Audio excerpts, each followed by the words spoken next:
You name it, they've got it. There is a lot.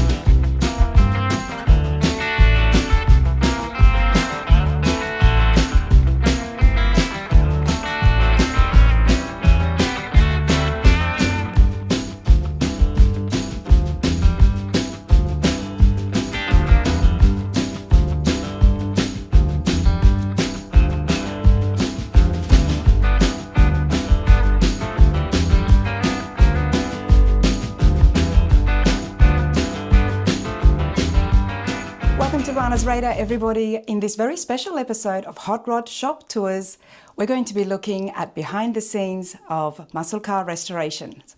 Grand facility where they do not just pride themselves on just making dreams come true, but helping you envision those dreams. And today I am joined with Dante Dellacroce from Muscle Car Restorations. Hi, nice to meet you. Thanks for stopping by. Absolutely. Thank you for allowing me to come in here. This place is quite expensive. Yeah, well, Rome wasn't built in a day, so it's taken quite a lot of years, but we're really proud of where we are today and hoping to keep it this way forever, is keep muscle cars on the road is what we're looking to do. We're right here in Wisconsin, everyone.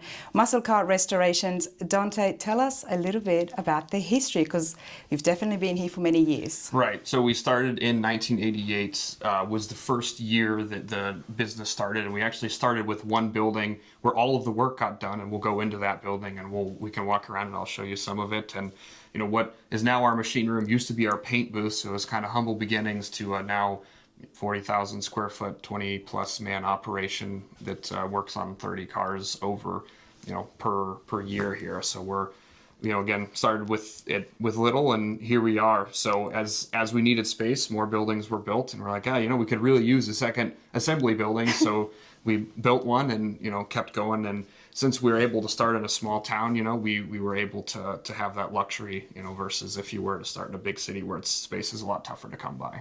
Absolutely. And you've been in the same location all this time. Like you said, Rome wasn't built in a day, but we're talking 40 years of restorations, muscle car restorations, and over that time you have really perfected the management. John Barlow. Yes. He has really perfected the art of what it is to run a successful facility. Right. Not just a shop. This is not just a hot rod shop, because there is a lot here. Everything happens in-house, and we are going to have a shop tour. I'm going to call it a shop tour. This is Absolutely. Behind the scenes, everybody. We're going to go through the different buildings, have a look at some of the projects. There is a lot. Yeah, absolutely. I'm excited to show you guys around and see what we've got going on here. Got something for everybody, whether you want 50-year-old trucks or 1,200 horsepower Chargers, we've got it all. I could stand here all day and tell you guys exactly what is going on there, but better than that, let's take a walk and find out exactly what happens and what you would experience if you were to come here to Muscle Car Restorations. Let's take a walk. Perfect, yeah. So we're standing in the office, which is the most recent addition to Muscle Car Restorations. So when you first walk in, on your left is the accounting office, my left as well, and then behind the camera are more offices, like my office, John Balo's office, who's on the right. He's the owner, general manager as well. We are going to have a sit down, which most likely will be in a separate video with John himself, to find out exactly what was it that got his start and developed into this empire. Right here is my office. I'm the sales and technical advisor. So if you are a prospective customer, you want to get your car restored, you call in. I'm the first person you talk to, and would be the last person you talk to when your car is ready and finished for pickup here. As we go through, we have a small kitchen on the right, and then back here is our IT department behind in the cubicle, and along the wall is all of the renderings that we do in-house as well. So a lot of times customers have a hard time picking. They're like, I want these wheels, but I don't quite know if they would look just right with this color. So we'll render the car out for them. As you know, it's certainly a lot easier to change a color on the keyboard than it is on the car if you paint it and you're like, that straight combination isn't quite what I was picturing. So we avoid that by doing all of these. just by Dante saying those words with rendering right here for the customers should give you guys a little bit of an idea exactly of what I'm talking about when I say this is grand. It's a massive facility. There's a lot that happens, but all rendering is done in-house. In-house, yes. So a lot of times we'll end up finding a 3D model of the car if it's a popular car, and if it's not a very popular car, we can work with Photoshop, but we typically stick with 3D models as well, and we have multiple softwares that we use to get the renderings to where we want. So on the wall here, you know, this is a shot of exactly what the rendering process would look like from the 3D model to the rendering, and then this is actually the finished 66 Fairlane that we did about 3 or 4 years ago as well. So you can get to see the whole, you know, beginning to end as well. And around here is just some more computers, and in the corner is our IT wizard. I would call him Jeremy, and he's anything that has a motherboard in it, he could figure out how it works. It's quite impressive.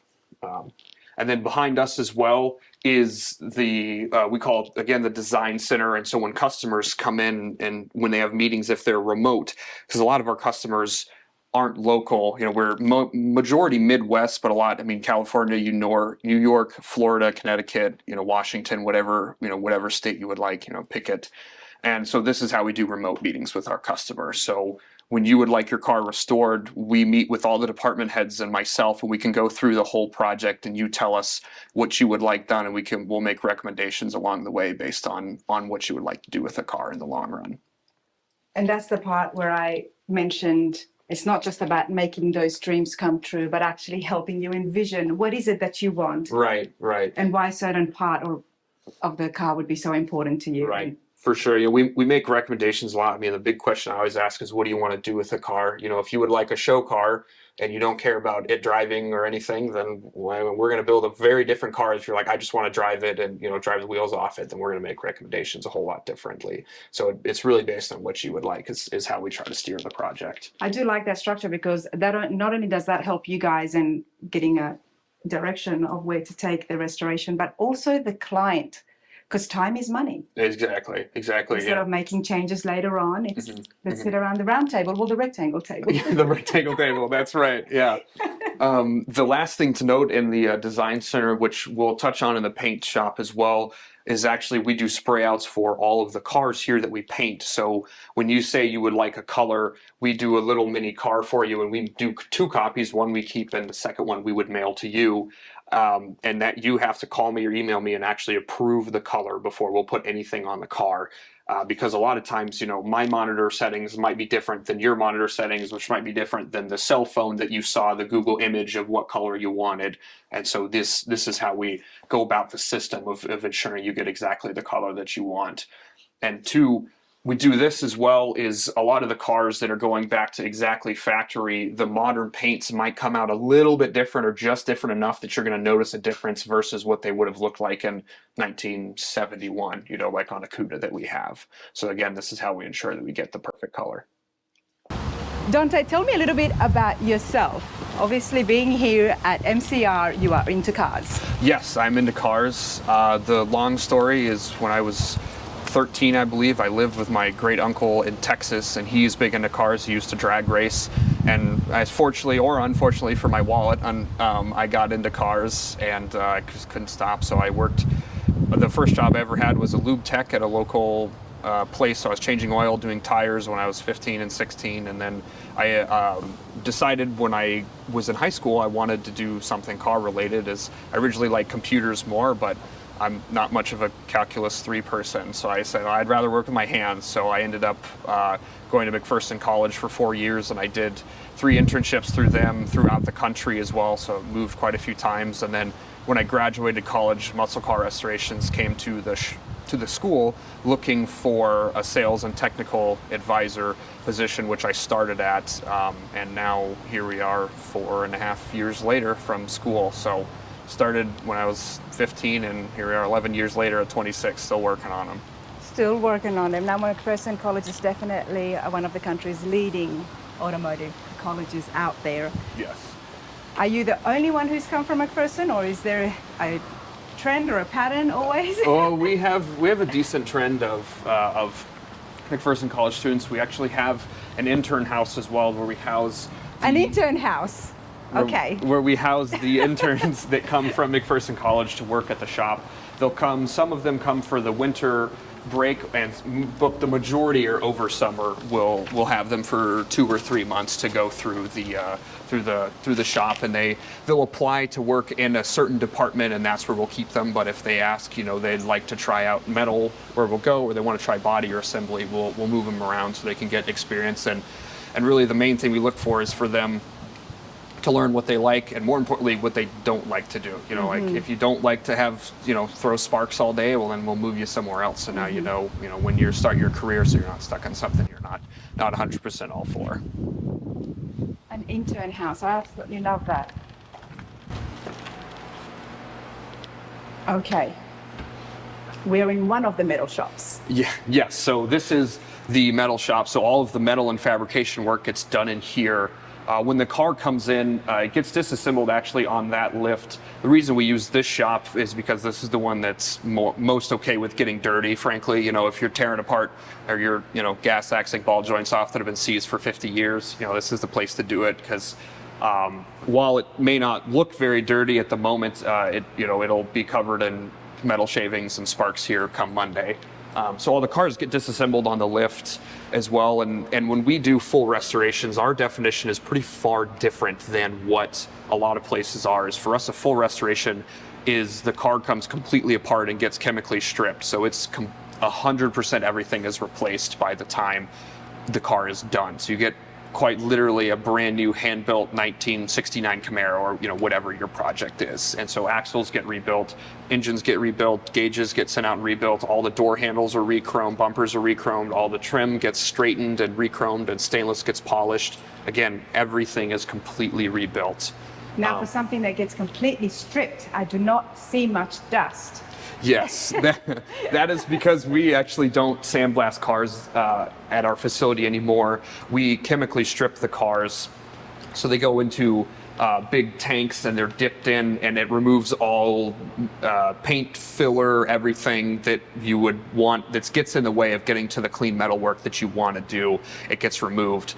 I like to say, if it leaves and it goes in the dip tank and it's not metal, it's not going to come back. So everything is completely taken apart. So we chemically strip the hoods as well as the fenders, doors, trunk lids, everything like that gets all chemically stripped. It's definitely a much better way to clean up the metal, because obviously with as much as you sandblast, and you can do even hydroblasting with the water, but to dip it is where it's really going to get into those nooks and crannies, doesn't it? Yeah, exactly. That's the route that we go and we found the best luck with. And two, when we would sandblast things in the past, it would warp the panel because it would be pretty hard on the panel. So then by the time it gets back, we have quite a lot of metal or body work to do to try and fix it up to get it exactly to the route, to the show car finish that you want. So this is the best way that we found to avoid incurring extra work.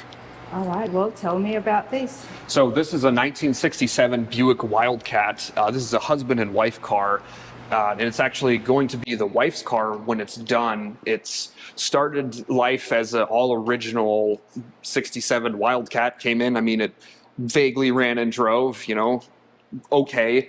But the customer is requesting they want better handling and a more modern feel with vintage looks, which is a common request we get.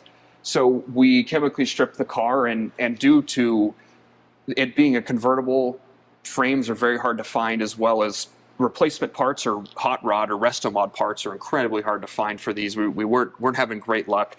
So actually we ended up doing is, it is a full frame car. So we actually had the body separated from the frame, and we 3D scanned the frame. We talked with Art Morrison about building us a custom frame, and they were more than happy to. So they took our 3D scan and all the measurements that we had in the scan, and actually custom laid out a frame for us. And we, after talking with our metal shop manager and Art Morrison, we ended up actually going with just the front bikini clip here. So this gives you rack and pinion steering with modern control arms and modern spindles that we can get disc brakes for, everything like that. Because to go with a full frame, the way that the frame sits inside the floor, there's channels along near the rocker panels, and you'd have to completely cut the whole floor of the car out, which we're more than capable of doing. That being said, it would add, you know, multiple hundreds of hours of work to get that done. So this is the best route. That's the best product with versus the least invasive. Dante, how many projects is happening right now? Usually we hover right between 30 and 40 at all times. 30 is usually the low end, 40s if we're really packed full of and everything is crammed in all the shops. We're at 40. The reason I ask that, everybody, is from what I'm understanding, it's not about just keeping a project in here, prolonging it, keeping it in here for years and years. Right. By analyzing such detail like that, where you can still get what you need, still have that great drivability and functionality, but you are not needing to prolong the job. And right. it's about moving those projects along. Yeah, that's 40 at a time. You couldn't do that with all 40. No, it would get tough at 40. We have quite a lot of. We have a great office staff. I mean, myself included, but the office staff, a lot of them are strictly project related, like myself. Like I don't work on cars anymore for 40 hours a week. I have my own on the side, but my main job is to, again, assist customers and help try and keep things moving smoothly. Helping them design it. Now, you've got yours on the side. You're on Rana's radar. What are you building and what have you built? I have a 1976 Camaro, which is my first car, so it's not the super desirable 69 or split bumper, but it was my first car, so I'm too dedicated now. And I actually recently inherited my grandmother's 1928 Dodge Brothers pickup truck that we've had for 50 or 60 years, and it was the truck that built my dad's house that he grew up in. So it's hauled more rock than my truck ever will. There's obviously plans, I'm guessing. Yes, I would like to build a hot rod out of the 28 pickup. As much as I like 100-year-old trucks, going 28 miles an hour max speed isn't quite what I'm picturing. So I'd like to build a hot rod out of it. Oh, wow. I am so excited for you. This is metal shop number 1. There is a fair few building. Everything does get made in-house. There's no delays and stuff, but let's have a look at another project. Sure. What do you want to show me? Tell me about some of those major custom work that would have happened here. So major custom work, the car currently that has the most major custom work is actually this 1951 Willys truck. So it started life as an SUV, and the customer ended up actually cutting the roof off himself, and he started into the project and kind of ran into a time crunch, if you will, and he said, you know, I think it better best be sent to someone who knows more about fabrication. So we've worked hand in hand with him a lot on the fabrication work and the rust repair and everything like that on the truck. And we've gone through and helped him and worked with some of the work that we've gotten from him as well. We've gone through with him, and it started out as when it came to us, it already had a small block Chevy in it, and now it has an LS and 5-speed transmission, and it has different axles. It has a Ford 9-inch rear axle and a Dana 44 front axle as well, with an Atlas transfer case too. The two biggest fabrication on the truck is the tailgate is completely handmade. From nothing to a tailgate, I mean, from sheet metal to a tailgate is what we have. So our metal shop manager, I don't know if he'd ever admit it, but he loves the weird fabrication requests we get the most. So it's a normal functioning tailgate that he's completely built by hand and has channel inside. You can see where it's spot welded, structure got added, everything. So he made it all completely in-house by hand on the table, and quite a lot of test fitting, but here we are in the process as well. And the customer had a special request on, he likes the beading that is on factory on the truck, so he actually, our fabrication manager, custom made the dies in our machine to add the beading to the panels as well. Wow. Yeah.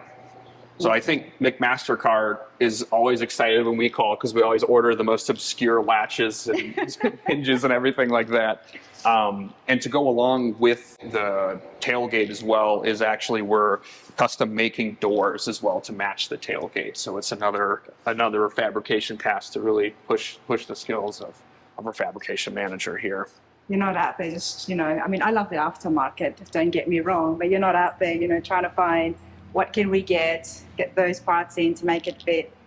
You're building the parts right in-house. From scratch, yeah. Especially when you've got the project right in front of you. What better fitment? Right, exactly. A lot of times... I mean, doors are hard to fit, Yeah, they're hard to fit already, but so this, we get complete control of fitment as well.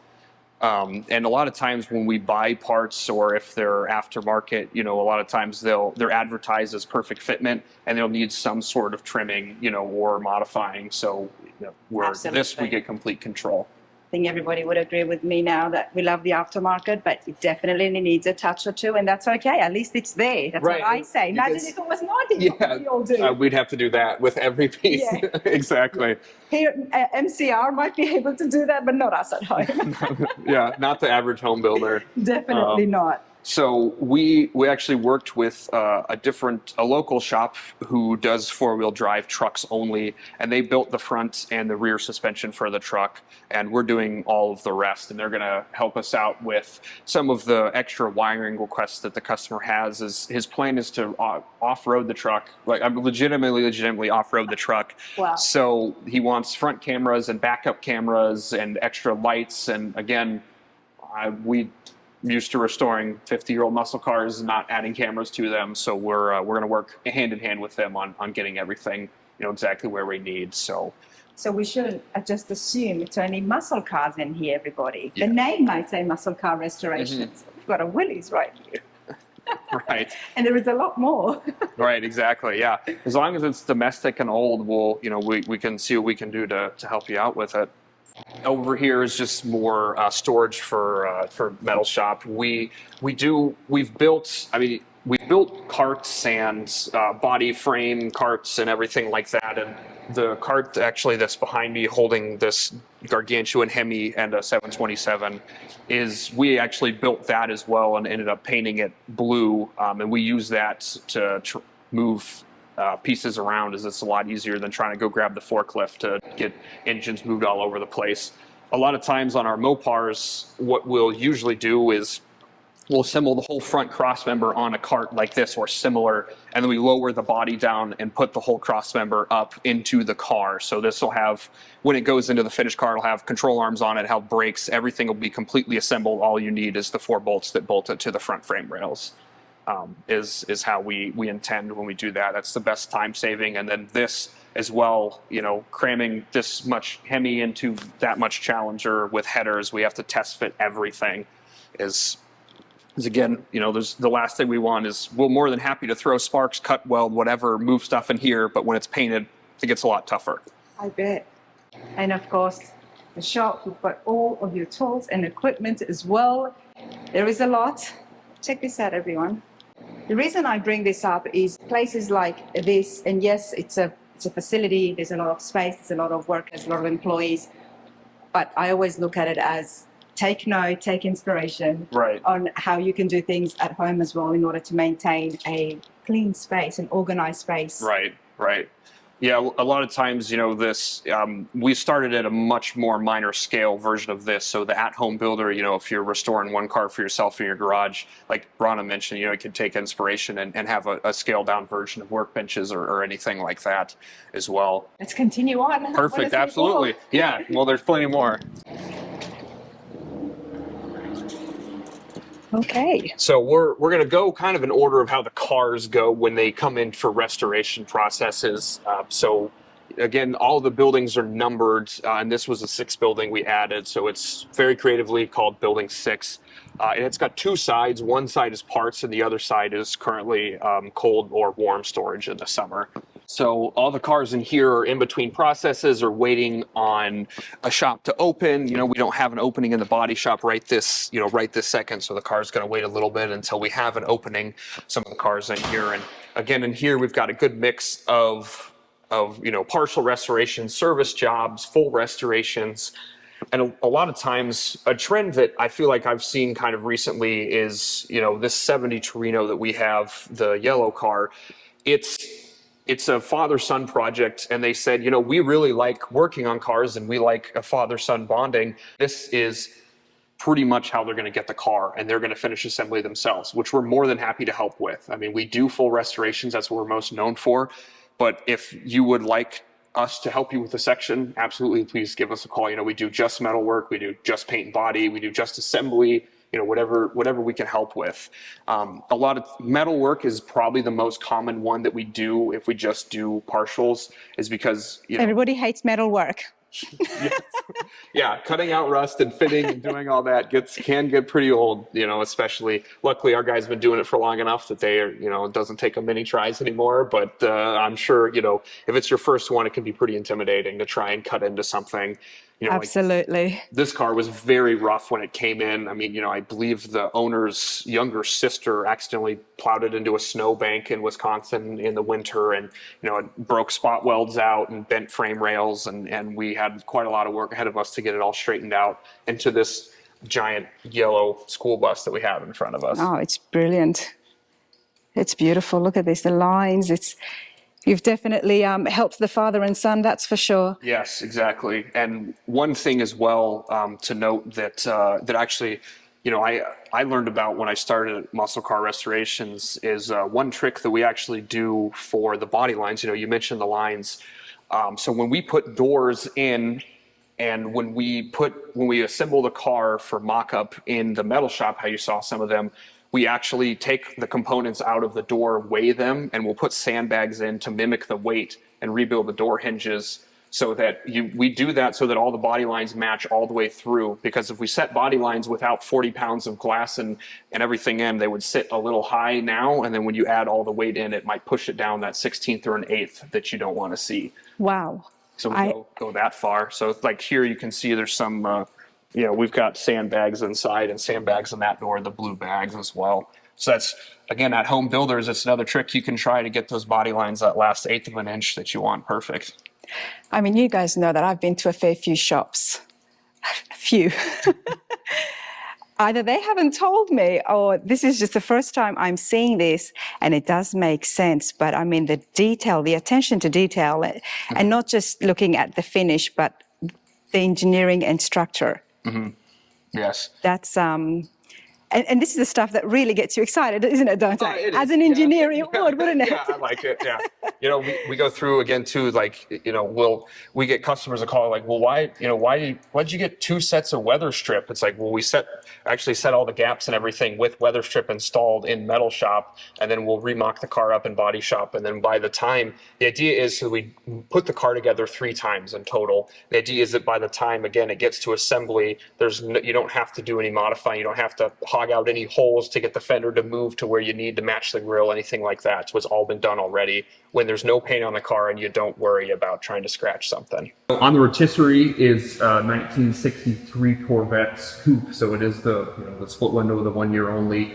It is a 340 horse, 327 with the 4-speed. It's all numbers matching. It's all correct. So we're going to do a NCRS restoration on it. And we've started into it, and it's actually up next when our paint booth has the moment to get painted. It's Sebring Silver is the color it'll get painted. Okay. So we always try to keep the car supported how it would be from the factory. So this frame actually we custom built here to use all the factory body mounting locations. So when we paint things, nothing shifts fiberglass wise. And we added extra stanchions so you can try and stand farther away or get closer, so that you can try and replicate the factory orange peel, overspray, everything like that. So again, we went through quite a lot of detail on research to try and get this to where it is now. Usually with when we find facilities this grand, this is like custom work. You find one shop would have a car project like this, and they'll spend so many years on it, fine-tuning the details, but almost every project here, so far what I'm looking and understanding is, like you've made the rotisserie and you've customized it just to suit this project. Yeah, if that's what's needed of the project, we're more than happy to do it. I mean, we don't typically go this far for every single project. If it's just a garden variety 69 Camaro, then we won't go as far as this. But again, for us, something that we run into is like it's hard sometimes on people's. They're like, this is their baby, their dream car, and for us, it's another project that comes through. So. But since we're all car guys and passionate about it, we're more than willing to go to lengths like this just for everything. I think that's what's needed. It's fair to tell everybody at home, Dante, that there is no conveyor belt here. There is no conveyor belt here. There is no conveyor belt. I get asked all the time, what's an average, man hours or cost or time that a project takes. If we don't have an average because they're so far different from what every customer wants. There's no average here, I would say. And that's because the attention to detail is very high. And what is this behind me? So behind you is a 1975 International Scout. We actually didn't do the paint work on it, but we've done quite a lot of service work. You know, it's like every other 50-year-old truck is it came in and it looks great, and the gauges didn't work and it didn't charge and it didn't run very well. They kept fouling plugs, you know, leaked oil everywhere. You know, the wiring was 50 years old and fraying and decaying, so we have gone through and are in the process of getting it back to a nice running driving truck. And they're a local couple, and they just say, you know, I just want to go get ice cream with my wife and my 50-year-old truck. So that's what we're here to help them with. The value for the International Scouts has absolutely skyrocketed. Yes, it has. And obviously, and people like, you know, thanks to Brian Fuller, who did that beautiful Scout and sold at Barrett Jackson. Right. If you've got one of these, you do need to get it restored at the right place Exactly. in order to maintain its value. Right. Because they are very hard to find. Right, exactly. This customer, it was kind of a funny story. It was almost luck that they happened into it. Customer was helping someone at the grocery store, I believe, or something like that, and they said, you know, that they're like, oh, you know, we like old cars. And then this old lady was like, oh, my son has this old truck sitting in the barn, and they drove up, and this was what was sitting in the barn. It's like, I wish I was that lucky to find International Scouts, but unfortunately I'm not. So. And the motto of that story is, talk to the person next to you, say hello, Yeah. chit chat. You never know what's going to come out from it. Right, exactly. You could get an International Scout. Yeah. Exactly. Let's continue along because I know there's a lot more to see. Sure. The car in here that's probably my favorite is actually behind you is a 69 Camaro. And actually our friends over at Roadster Shop built the chassis for it, and it has a LT4 crate engine, so it'll be a 650 horsepower monster. Disguised in a very dark blue 69 Camaro exterior.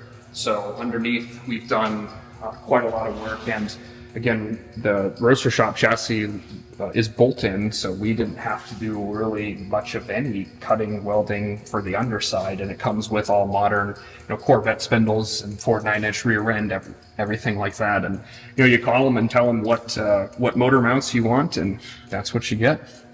So we're very happy with how this one's coming along. This one is kind of an unfortunate story versus the Scout, in the sense that the car came in and it was nicely restored and it ran and drove and was great, and they were like, we want to start over. It's like, you know, okay, if that's what you'd like, sure, you know, it looks pretty nice. And we chemically stripped it and got it back, and the car was actually crooked, like legitimately welded together crooked, and there was 2-inch blocks in the filler panel to get things to line up instead of getting it all correct. So it came back and looked nice, and now there's quite a few replacement panels on it to try and get it to the level that's needed. And you never know what is happening under that paint, do you, Dante? No, you never do, which is why we chemically strip everything. And usually the phone calls I make to customers are on the unfortunate side, not on the, wow, it looks a lot better than we thought. It's usually like the, oh, that was covered up from a kit, you know, in the 1980s that someone filled over and repainted. So. And here, you know, we were hoping, we were like, oh man, you know, we could just get away with doing the fabrication work and the metal should be fine. And that was unfortunately not the case. So I guess for folks at home, if you're not a builder or you're not working at home and you are looking to get a restoration done, one thing always to keep in mind from my shop tours, why I like to do the behind the scenes footage, is to see the amount of work that is involved and why projects do take a long time. And like I always say, this is a hobby. It's a very expensive hobby. Mm-hmm. But there is a lot of work involved. Right. That's, you know, we get asked a lot, you know, costs. And for me, the questions like more is like, well, how many labor hours? Because then you get a better appreciation of, like, you know, your thousands of labor hours. You know, it's a lot of man hours to get the car to exactly what you And like. for the average Joe, that's very hard to understand. Mm-hmm. It was hard for me to comprehend. You know, 3 years ago when I stepped into the industry, I couldn't understand why a car would take 4 years, 5 years. And when I got my first restoration, I said, yep, I'll have it done in a year. We're 2 years in, still doing metal work. We know that. We definitely know the feeling here. Yeah, this Cougar we just got, I think a couple of days ago. Actually, we just got it dropped off Tuesday or Wednesday, I believe.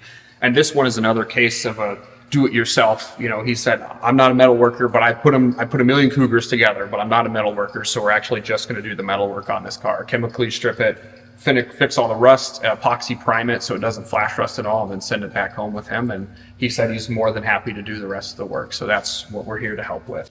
I love it. I love that you do take projects on halfway through or even just finish something off. Right. For people who do want to work on it themselves. Right, exactly. Yeah, it's again more and more common. I feel like we're saying this car here is actually a 1973 Cuda, but the customer's request was to disguise it to look like a 71 Cuda. So it has the fender gills, of a 71 Cuda. It's the customer's first car, but his dream car is a 71. So he said, well, I can have both. I can keep my first car and I can get my dream car. Oh, I love that. So we're actually building it to a 71 Cuda clone. So it got the different fenders. He's like, well, I always wanted a shaker hood, but I couldn't afford one when I bought the car. So he got a shaker hood that he's always wanted. And the car will be red with a white vinyl top and a white interior as well, actually.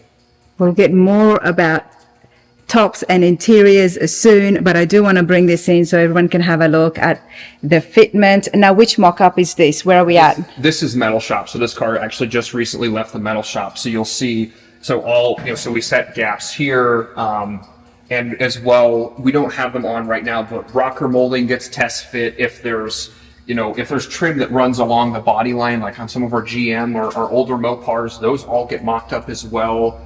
Shaker rings, so the ring that bolts around here, we mock up. Windshield moldings will mock up as well if needed. And the reason we do that is based on, again, what the customer wants. If you say, I want a show car, well, then the judge is going to walk around, and if he sees a 1/4 inch gap here and he sees an 1/8 inch gap there, well, then he's going to ding points because it's not a perfect show car. Mm-hmm. So we'll cut, grind, hoods, everything we need to get the trim to fit how it needs, and to that level again of you kind of guide us on how far you'd like us to go on it. If you're like, I just want to drive it, I don't care how well the trim fits, we'll get it good so it fits nice, but we're not going to go down a rabbit hole of trying to get it perfect. Again, it comes down to exactly what the customer wants and needs, and you guys sitting around the table mm-hmm. and sorting all that out, because people do want to have an absolute show car, or they want to just drive it mm-hmm. and reminisce on the memories. Right. Let's go and see how Muscle Car Restorations ensures that your car is driving like a modern day car. This is our Mustang Dyno. We got it many years ago, actually, and we used to rent it out to the public, but unfortunately we're too busy in the shop to even have time or space to let the public use it, so it's for in-house use only. The majority of what we use the Dyno for is for test driving, is, to be honest with you, and tuning. Is a lot of times we'll get cars driving, or a customer will drive a car like, well, it shakes at high speed. So here, you can see as many miles an hour wheel speed you want. We can use our computer to put load on the cell, so we can simulate road force, everything like that, to try and get the car to act as close to driving as you can. Because I love Wisconsin, but our winters are not great for driving our classic rear-wheel drive only cars. This one is actually a pretty rare model. I believe there's less than 10 in the country, actually. We learned from Mustang, who came and updated our Dyno a couple months ago. And it'll take a little over 200 miles an hour wheel speed and 2,500 wheel horsepower, which we have yet to come remotely close to pushing it to. But again, I wouldn't be surprised. Yeah, the way engines are going, Exactly. We're probably going to find one eventually that'll do it. The Mustang Dyno Maker. When you got to check to make sure that, that there's no seal that's going to blow itself out in 10 miles. It looks great now, or, that no engine leaks, or that there's no vibrations, or the drive shaft, might be slightly, not balanced correctly. There's a million things that you'll have to check over when you're working on these cars that have, 10,000 pieces on them. So we'll put between 100 to 200 miles on all our full restorations, actually, before they go back to the customer to really thoroughly test everything and ensure that it's a fully functioning car. So on this side is our parts department plus an assembly project. So over here is where we have our tire balancer and tire machine as well. And then as we will walk through the building, there's parts. We have our own separate parts department. And I get the question a lot, as well as, well, when you say parts department, do you guys sell parts? I was about to ask that. No, we do not sell parts. We have a parts department because when you have so many projects that require so many parts, we actually have 2 dedicated full-time parts employees. That's all they do, is buy, source, find rebuilders, send stuff out. So over here, and you'll see behind us, there's quite a lot of carts. Actually, one on the theme, we built all of the carts that we have in-house. We built these axle carts and we built the transmission carts as well. So it's pretty simple. I mean, you just have some measurements and we cut the square tube and weld it all together. Some of them are powder coated, some of them are not. And then we weld the caster plates on, so they have casters as well to roll around. So when a car comes in and it gets disassembled, all of the parts go onto a cart. So they get labeled, put in bags, and then they get put onto a cart for just that Just customer. for that car. Yes. Okay. Yeah. So no, because a lot of times we'll have, we have 365 Mustangs in the shop, and one might have parts that the other one needs, and we don't have an option to mix match parts, so we just don't do it. So that's why we have so many parts carts. So every cart you see walking around is one project. Or if we'll have a Cadillac hearse that has trim that's 20 feet long, and that takes up 2 carts because there's 2 cars there, it feels like, with how long that car is. Because of obviously how big that project right, is. because of how big the project is, yes. Now, you guys have been here for over 40 years. When did it get this big to the level where we've got a parts technician and 2 people just focusing on parts? And you have to do that just by looking around. Mm-hmm. And I'm enjoying seeing the projects, everybody. We've got more buildings to get through, but there is a lot happening, and everything, right, like I said, is very organized. I can see all the different carts. Check this out, everybody. Everything is labeled.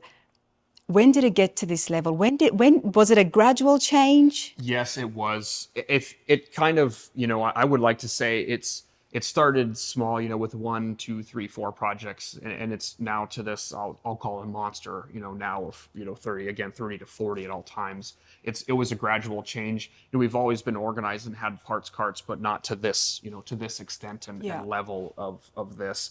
Again, we have quite a few office staff, like I mentioned, a metal shop. And again, we get this like, man, you guys have a lot of office. It's like, well, again, it's a full-time job to keep track of all the projects and everything like that, and customer communications. As there's times where I'll take a Monday off to travel to go do something. I'll come back to, hundreds of emails and 50 voicemails, everything like that, of customers with questions, everything like that. So how do you keep, for you guys with so many different projects, the customer has got just the one project that they are, their dream project. So for them, that's everything. How do you keep the customer in the loop of what is going on and keep them updated with their project? Well, I'm glad you asked.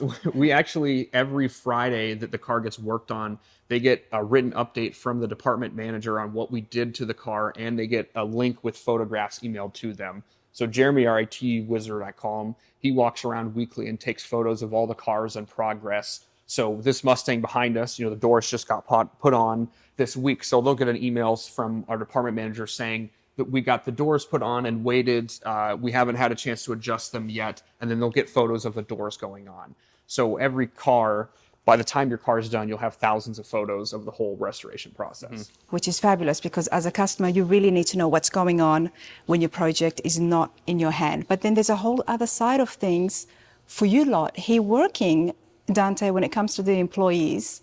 What is going on here on the board? So on the board that you see in front of you is what we call a spec sheet. So it has the customer name. We try to put their photos. So keep we all love cars, but there's a human behind the car. So we try and keep some human element. And what we do is we transfer the customer survey, which is what the customer fills out when they first get their car started. And we turned it in from, a multiple 20-page document into a 5-page document, which lays out all the majors that a customer wants done to their car. So if you have a 65 Mustang and a technician's working on it, he's like, oh, what does she want done on the exhaust? He can go and look up and it just says, replace with stainless steel. These are the boiler mufflers that she wants. These are the headers that she wants. These are how she wants the tailpipes ran, whatever request that you have goes into the spec sheet, so that each technician has access to these the whole time through the project, and it stays with the car. And again, if you call and say, I originally wanted aluminized, but I'm thinking I want to switch to stainless and I want an X pipe instead of an H pipe, well, then I go through and update the spec sheet, and then I print out a new one, or they'll get an electronic version, the technician will. And so they know exactly what to do on the car when it gets to them. I love that. They get weekly updates. Yes, every week. And the only time when they don't get updates is if we didn't get to work on their car that week. And that's when they'll know that they're not getting an invoice for that week. Yes, exactly. Yep. I love the transparency here, everybody, but that is so helpful because customers can have the fear that it is such a big place, so many projects, mine's going to get pushed or get forgotten about. Right, right. We get a lot of some of those cars or projects come in like that, where it's the guy's like, oh, my local paint shop, he said he would get to it when he has a chance, and then they frankly don't have a chance because if it's deer collision season, which is year round, it feels like by us, they don't have time to get to the old cars that the guy's like, you can wait on it. Yeah. And then, 3 years later, it still hasn't had a chance to get worked on. And so that's how we avoid doing that as well. Year-round deer collision season. That's what it feels like up makes here. me a bit worried with my rental. Yeah, I know. You drive careful. Yeah. All right. Wow. Well, I absolutely love that. Let's continue on, everybody. So here, again, is more parts carts. We just got some parts in, so please excuse the mess, if you will. Bumpers just back from re-chroming, so freshly chromed, and metal replacement pieces that came in for a Mustang that's actually at our frame shop right now as well. Ready to go in get welded into the projects. Again, I mentioned we have pretty harsh winters, so we have snow removal equipment here that we use for the facility. One of our 2 shop trucks as well. We have an enclosed trailer that is actually getting inspected right now for DOT. So we don't have it right here. Another concern and question that we get all the time is the question we get is, I'm worried that you guys are going to transport my car in an open trailer in the winter, which isn't the case because we only have enclosed trailers. Again, with how harsh the winters are, we don't want weather affecting our projects as they're moving. And for us, I say summer's our busy season, if you will, because we're driving cars so much. But what that does is that allows us that during the winter, we can really focus very hard because we're not distracted trying to get cars on the road. We can really focus on getting cars worked on and getting them ready for the driving season.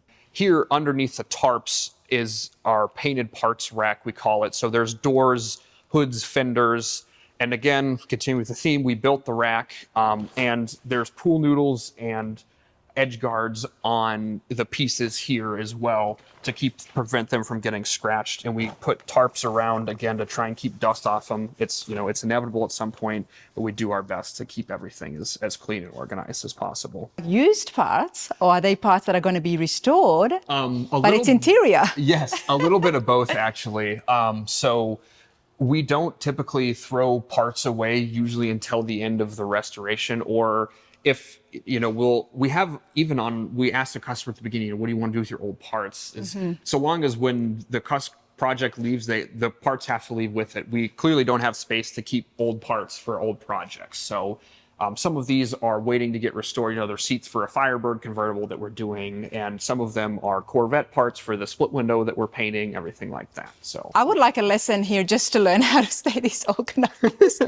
We recently got a new inventory system as well. So we switched our internal program over. So actually how we go about doing this is, so there's QR codes for every one of these pieces, so here's a rotobroach cutter for, drilling out spot welds, whatever you need. And actually the tech will come up, they have the app on their phone, they'll scan the code and they'll scan this out. So we know what customer had 3 tips, used up on their car, or if they come up and they need, razor blades are just regular shop supplies. So that you bill it to assembly shops. We keep an inventory of everything that we buy, say which customer it was used on, so we can keep track of that as well. Same with. So you make individual QR codes for all the parts, or for all the yes, for products, for all the inventory that we go through. Yes.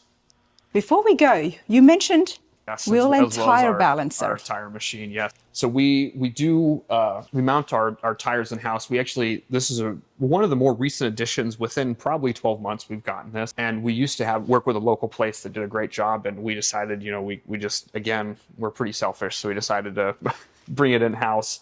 And a lot of times we'll get aftermarket wheels in and we'll spin them up to make sure that they're straight, and we'll call the manufacturer and say, hey, our machine's saying it's a little wobbly, is it the tire, is it the wheel, did I mount it incorrectly? So that way, we can talk with them and try and get the straightest wheels possible.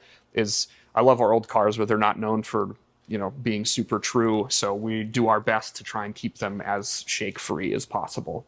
Now, you hear and you do a lot of liaising with the customers, but we know that you've got your hands dirty before, and of course you've done engineering and all that. If someone doesn't have this setup at home and we get our tires in, what do we do? I would send it to a tire shop and tell them to check the wheel runout, is what it's called, for straightness, how close it is to true, and check the balance on it. Luckily for us, we got one of the more advanced Hunter systems, which most tire shops that run through a lot of tires have. They actually will do what's called road forcing. So there's a wheel on the balancing machine as well. And if you select the mode, this wheel actually pushes down and crams itself on the tire and simulates road force, and it'll check to make sure that the tire itself is correct as well as the wheel. So that's how I would go about doing that. So if you have a tire shop that you work with, I'd mention, get as close as you can. And local tire shops will be able to work with custom wheels as well. And yes, we've had our local tire shop work with custom wheels as well. You lot at home probably knew that. I didn't. So that was for my own benefit. Perfect. And of course, when a place is this big, interior gets done in-house. Dyno we saw, so we are going to check the interior place. Of course. And of course, it all starts with in-house rendering to envision what you've got in your head. And I think that is one of the hardest things, because we always like this or we like that color and see, I like this type of a hood. But until you have it in a drawing or in a picture in front of you, you can't really comprehend if it's going to go well. All right, so we're going to go to paint and body now.